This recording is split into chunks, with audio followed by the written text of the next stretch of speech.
Hi Jason, really good session today. Just want to run through the stuff we discussed during the session. First and foremost, you knew you were kind of coming over the top, which obviously from this position on the camera we're not going to see as well, but obviously your path was certainly swinging a long way to the left.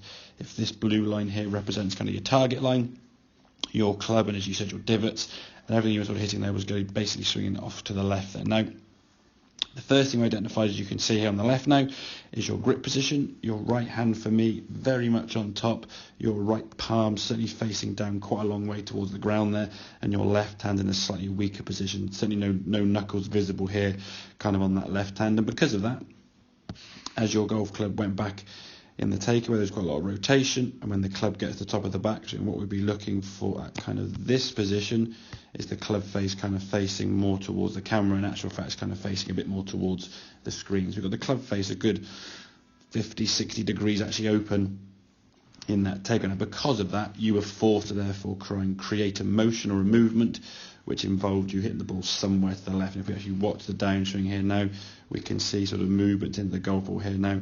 Weight certainly hanging back on your left, on your right side, left as we look. And the arms then pulling left, and when you finish, a lot of weight on that left side, which, as we said, adds a bit of loft to the golf club.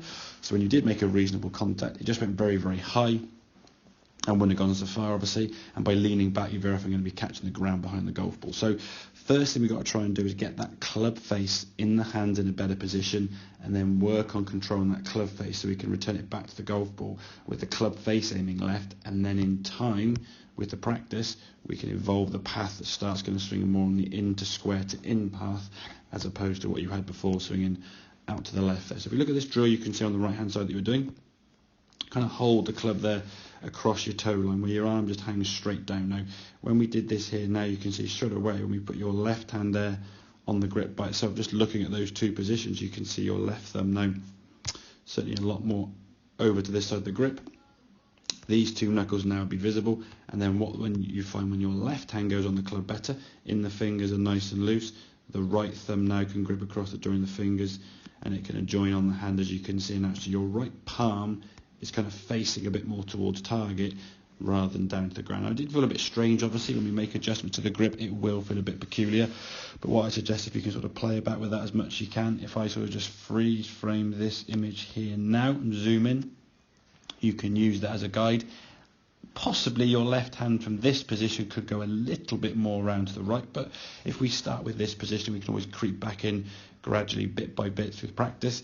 But start holding the club here, and then maybe for sort of 30 seconds, a minute a day, while you're sort of sat home in the living room on the sofa, hold the club, maybe use a mirror or just check your hand position on that golf club, and then sit there and kind of write your name up in midair with the golf club, just to get your hands familiar with being on the golf club in that position. Once that club was in that position here now, what we're going to try and really work on is getting the sensations that club goes back being nice and loose.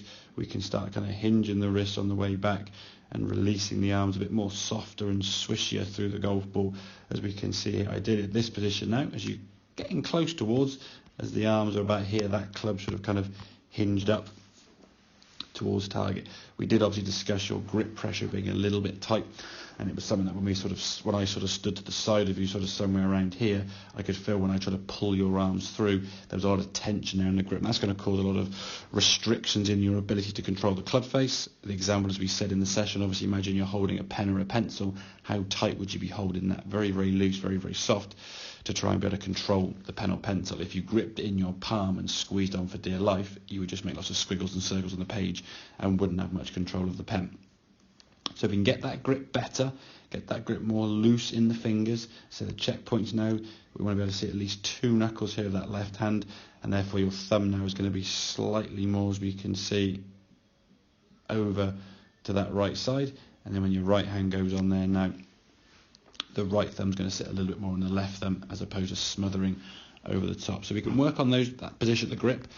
In terms of your practice, if you get a chance to go down the range, work on just hitting a few shots where the golf club comes back closed, aiming to the left, and the ball just goes left. Start off at a distance or a speed you feel comfortable at. Go for 5 in a row. Once you've got 5 in a row at that yardage, whatever it may be, 50 yards, 60 yards, will then increase to 75 yards or whatever it may be, and just gradually build up to a fuller swing, rather than just going down the range, just hitting golf balls, hoping the ball goes straight. Chances are, if you just go full swing, you revert back into this golf swing. If we can take a little bit of time and try and build up to the longer swings by practicing the shorter ones, giving your brain time to kind of get the movement better, and certainly get a lot more control of said club down there. So hope that all makes sense. Any questions, obviously, please feel free to give me a shout. If when you're down the drive range you want to send me some videos, throw some pictures, feel free to do so. I can take a look at them between the lessons to see how you're progressing, and then next lesson we can have a look at that sort of movement with the arms and the club with that better grip position. So any questions, say give me a shout, and I'll see you soon. Cheers.